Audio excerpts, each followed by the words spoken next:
Lubos po tayong natutuwa at pinagpala sapagkat tayo'y lahat ay nandirito upang tunghayan ang pag-iisang dibdib ni Teofilo at ni Gina Lynn. Tayo rin ay nandito para makiisa sa kanila kasama ng kanilang pamilya, mga kapamilya, mga kaibigan, at iba pang mga bisita. Saglit, lahat ng iyong tampo at galit sa mundo, sa gulo at sarili.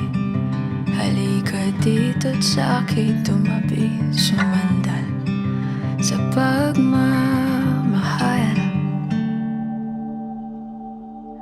Papahiram ko sa iyo ang aking dalawang mata para malaman mo kung paano kita nakikita.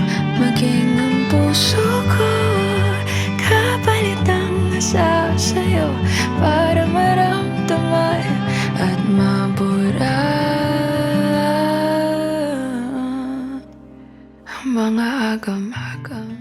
Mga kapatid, ngayon araw dito sa Filipino Church, merong alliance of the two hearts na mangyayari. Ito ang kasal ni Teofilo at ni Gina Lynn. Ito ang hiling namin para sa inyo, Teofilo at Gina Lynn, na ang pag-iisang dibdib ninyo ay dalhin kayo sa bigalaw kayo ng Panginoon ng kasiyahan, karangyaan ng buhay, kalakasan ng pangangatawan, naway pagpalain kayo ng masaganang angkan, at higit sa lahat, mabuhay patungo sa kabanalan. Papahiram ko sa iyo ang aking dalawang mata para malaman mo kung paano kita nakikita.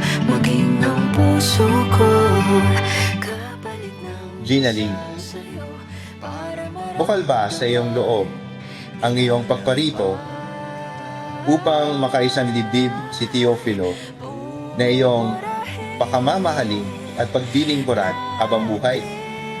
Opo, Father.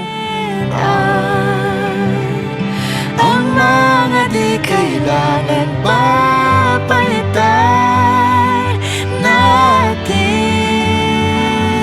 ay kahulugan ng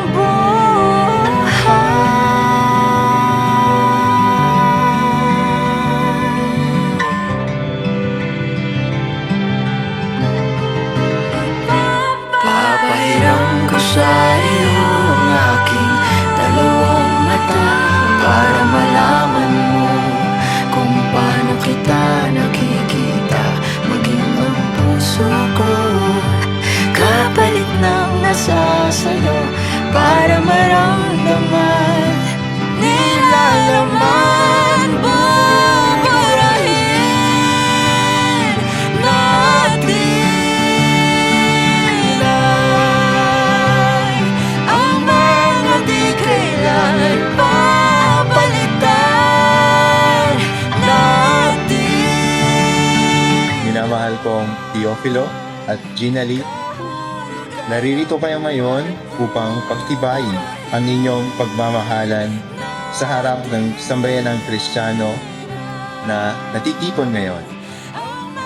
Umasa kayo na kami ay inyong napili na maglalakbay sa buhay na haharapin ninyo bilang mag-asawa